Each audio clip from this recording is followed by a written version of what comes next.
Bonjour mes amis, je vais faire une toute petite capsule sur ce qui s'est passé à la préfecture de Paris. Pourquoi? Parce que mon petit cousin qui est dans les forces de l'ordre m'a écrit, et je le salue, je sais qu'il regarde mes vidéos, m'a écrit assez ému de ce qui s'est passé, bien entendu, et m'a fait part de son grand étonnement, en plus de sa tristesse, en me disant que j'avais probablement raison sur le fait qu'il y a probablement une possible manipulation chez certains membres des forces de l'ordre. Une manipulation qui viendrait de... Alors d'où la question est là, je ne peux pas balancer des trucs comme ça sans avoir de preuves, évidemment. Attention aux fake news, notamment sur ce sujet, parce qu'ils en font la chasse. Alors, mais on va regarder les choses dans l'ordre. C'était ce tueur, donc, celui qu'on a failli qualifier de terroriste, heureusement que ça s'est pas confirmé. Ce tueur, donc, aurait donc eu un coup de folie. On va regarder ça de plus près quand même. Hein. Parce que pour un coup de folie, c'est vraiment un coup de folie. On va quand même regarder ça de plus près. Hein. Il s'agit quand même d'un homme de 45 ans. Hein. Déjà, c'est pas un débutant, hein, si j'ai envie de dire. Il travaillait là depuis 16 ans. Je vous apprends rien. Hein. En tant qu'informaticien à la direction du renseignement de la préfecture. D'accord. Il était marié, père de famille de 2 enfants de 3 ans et 9 ans. Jamais provoqué le moindre problème dans son travail, apprécié par ses collègues. Dans la perquisition à son domicile, aucune trace de radicalisation n'a été constatée. Je ne sais pas ce que c'est qu'une trace de radicalisation en ce qui me concerne. Un tapis qui traîne, c'est quoi une trace de radicalisation? Une fausse barbe? Je ne sais pas. Bref. Enfin bon. Et donc, apparemment, le mec, la veille qu'il passe à l'acte, il se serait réveillé en pleine nuit en faisant Allahu Akbar, Allahu Akbar. Sa femme, elle a dit, elle a entendu 2 fois dire Allahu Akbar. Le voisin, il a entendu, il a fait Allahu Akbar. Le mec, il est martiniquais. Il est là, il travaille à la police depuis 16 ans, il est marié, il a 2 enfants, tout va bien, il est payé, il a son salaire et tout. Mais un jour en pleine nuit, il fait Allahu Akbar. Chérie, qu'est-ce qui m'arrive? Allahu Akbar. Ben quoi, qu'est-ce qu'il y a chérie? Endors-toi. Ben je peux pas. Allahu Akbar, Allahu Akbar. Le mec il va le lendemain avec un couteau de cuisine et il tue des gens.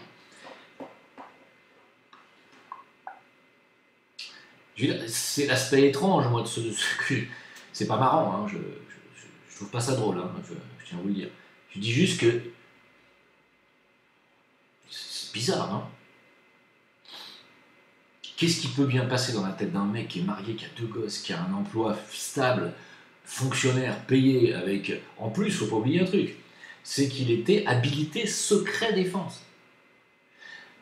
Être habilité secret défense, ça veut dire qu'on vous fait confiance en tant qu'informaticien à voir passer des choses secrètes. Vous êtes d'accord?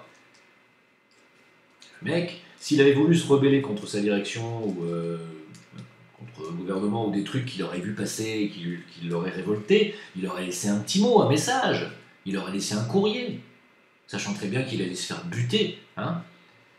Rien. Le mec, il va au boulot le matin. Bonsoir chérie, au revoir les enfants. À tout à l'heure. Je prends un couteau de cuisine chérie, hein, je reviens. Qu'est-ce qu'il lui prend au mec? Non mais, sans déconner. Alors, si on veut être un petit peu pragmatique dans cette histoire, parce qu'il faut être un peu... Enfin, il faut chercher des solutions, il faut chercher des solutions, il faut chercher des conclusions, il faut chercher des...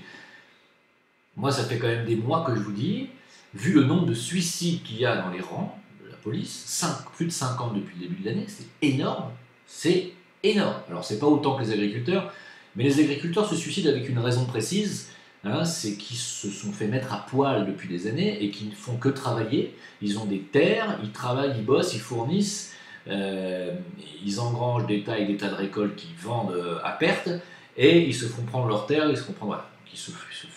Donc les agriculteurs, s'il y a vraiment des gens à qui il faut donner, c'est vraiment aux agriculteurs. À un moment donné, il va falloir qu'on s'en occupe. Mais là, il n'y a pas de raison.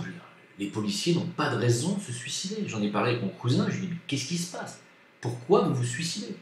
Il m'a dit, c'est des pétages de plomb, on nous enlève nos droits les uns derrière les autres et on voit bien qu'on n'a plus notre mot à dire, on n'a même plus le droit de contester, les heures sup, on ne nous les paye pas, Et on nous demande finalement de bosser, de fermer notre gueule, de ne pas avoir de réaction humaine. Il dit, et il m'a dit, j'ai l'impression qu'on veut faire de nous des robots. Bon, je cite.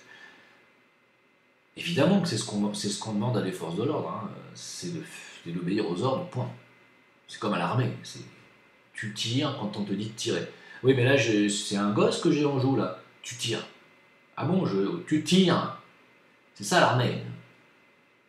Quand on vous donne l'ordre d'appuyer sur un bouton pour lancer une bombe atomique sur Hiroshima, tu te dis pas, mais vous êtes sûr parce que il y a juste il y a 800 000 enfants avec des femmes là en bas. On t'a dit de tirer. Ah bon? C'est ça. Quand tu t'engages dans les forces de l'ordre ou dans l'armée, il faut le savoir. T'es pas là pour discuter des ordres. Je dis pas que t'es pas là pour réfléchir, mais si un jour tu réfléchis trop, disons que t'en arrives là. Parce que effectivement, comme m'a dit mon cousin, le fait de voir que oui, la retraite, maintenant, ils se sont aperçus qu'ils vont l'avoir comme ça, je vais vous dire, c'est pas une raison pour se suicider non plus. C'est là où je suis d'accord avec. Je comprends pas qu'il y a des gens des forces de l'ordre qui se suicident alors qu'ils sont mariés, qu'ils ont des gosses. C'est ça le truc, quoi. Ça n'a pas de sens, quoi. Donc depuis quelques mois, je vous ai fait part de la possibilité qu'il puisse exister, je dis bien qu'il puisse exister, des armes de manipulation, des armes à énergie contrôlée, qui fassent faire des choses à certaines personnes. C'est pas d'aujourd'hui, hein, la manipulation mentale, elle existe depuis un certain nombre d'années. Il y a quand même des gens, celui qui a tué John Lennon s'est demandé pour ce qu'il foutait là, celui qui a tué le frère de Kennedy se demandait ce qu'il foutait en prison et pourquoi on l'avait accusé du meurtre alors qu'il ne se rappelait même pas l'avoir fait. Il y en a des cas dans l'histoire de gens qui ont fait des trucs sans s'en rappeler, quoi, tu vois. Moi je suis persuadé, étant donné qu'ils ont la technologie pour provoquer des tremblements de terre à distance, et j'en ai été témoin à Istanbul, je tiens à vous le dire. Je vais pas en parler ici parce que je suis en train de préparer ma vidéo sur Istanbul, mais j'ai essuyé un tremblement de terre de 5,7 alors que j'étais en train de boire ma bière, le lendemain de la déclaration d'Erdogan des Nations Unies contre Israël. Hein, alors que ça faisait 18 ans qu'ils n'avaient pas eu de tremblement de terre.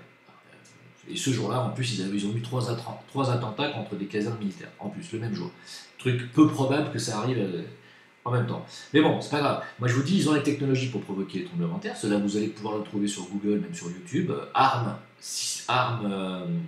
sismiques. Vous allez trouver. Ça fait déjà des décennies qu'ils ont trouvé la possibilité de provoquer des tremblements de terre. Aussi bien les Russes que les Américains. Maintenant, il semblerait qu'ils soient capables de le faire même à distance. Hein. Et dans ce cas, vu les travaux qu'ils font sur MK Ultra, etc., je ne vois pas pourquoi on devrait écarter la probabilité qu'il y aurait une manipulation mentale. D'autant que ça arrive, excusez-moi encore une fois, mais ça arrive à point nommé cette histoire. C'est-à-dire au moment où on est en train d'essayer d'étouffer l'affaire de Rouen, à côté de Rouen. C'est en train de devenir un scandale, et à raison, puisqu'on est en train de se rendre compte qu'il y a peut-être même des produits radioactifs là dans ce qu'ils sont en train de... Bon, je ne sais pas, j'en ai pas la preuve, mais il y a des produits extrêmement dangereux, hein, et puis il y a quand même des cas d'explosion d'usines Céveso qui se multiplient encore une fois dans le Gard, encore aujourd'hui. Bon, est-ce que ça n'arrive pas à point nommé cette histoire? Encore une fois, alors on essaie de nous dire le mec venait juste de se reconvertir à l'islam. Bien sûr, je me reconvertis à l'islam. Hein. Allahu Akbar, c'est bon, je prends un couteau de cuisine, j'y vais, je fonce. Vous nous prenez pour des cons ou quoi? Parce que les musulmans, c'est des tueurs tous. C'est ça? C'est ça ce que vous essayez de mettre dans la tête des gens? C'est que si vous vous convertissez à l'islam, vous allez automatiquement devenir un terroriste ou un tueur? Avec la barbe qui pousse automatiquement?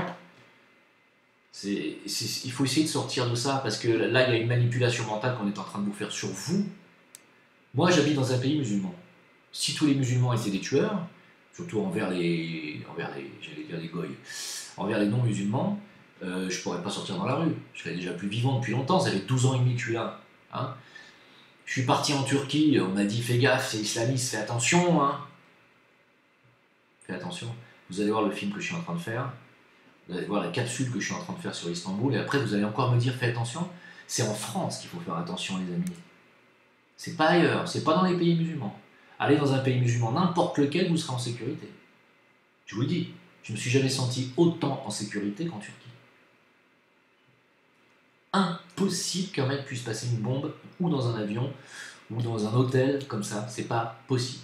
Il y a trop de sécurité. Donc, c'est pas. S'il faut faire attention, et notamment à l'islamisme, puisqu'on essaie de mettre ça là-dessus. Si on doit faire attention à l'islamisme, c'est en France qu'il faut faire attention à l'islamisme. Pourquoi? Parce que l'islam qu'on essaie d'amalgamer à tout l'islam en France et qu'on nous met devant le nez, c'est le wahhabisme.